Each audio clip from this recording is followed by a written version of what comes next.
Natalie Birth here doing another LinkedIn profile review. It is a mini review. This is not comprehensive. It's what I can fit in 2.5 to 3 minutes. This review is for Alyssa's profile, who does content-rich content marketing, SEO-rich content marketing. Right off the bat, as you will hear me say all the time, get that face to the front. I don't need your chest. I just need your beautiful smile so that we can actually see you nice up and close.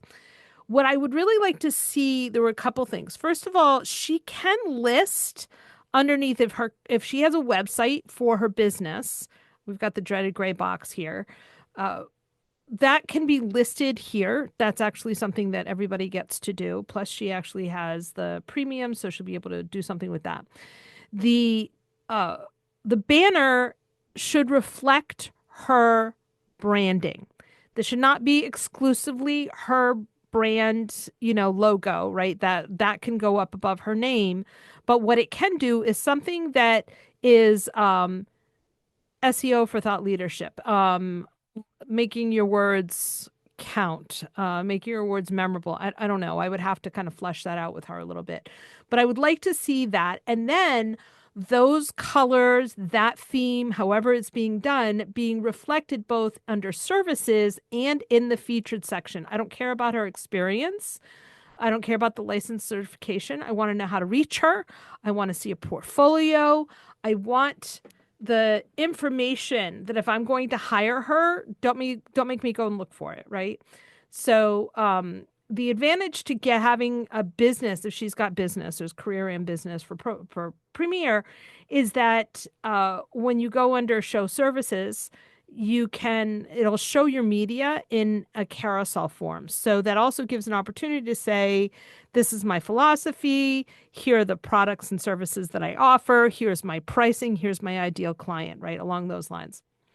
Okay. And then, of course, we always want to make sure if we have a business that it has a business page, even if it's just us, and remove self-employed.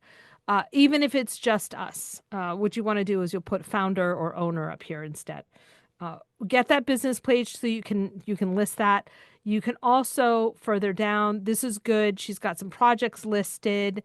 Uh, the skills, 57 skills is way too many for someone who is self-employed.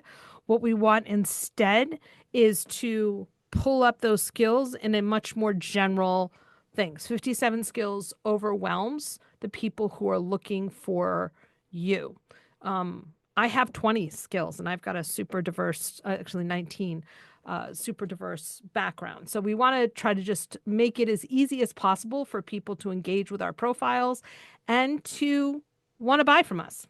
Okay, thank you to Alyssa for allowing me to review your profile. If you would like a review of your own profile, let me know in the comments and I will tag you as soon as I'm able to do that. Thanks.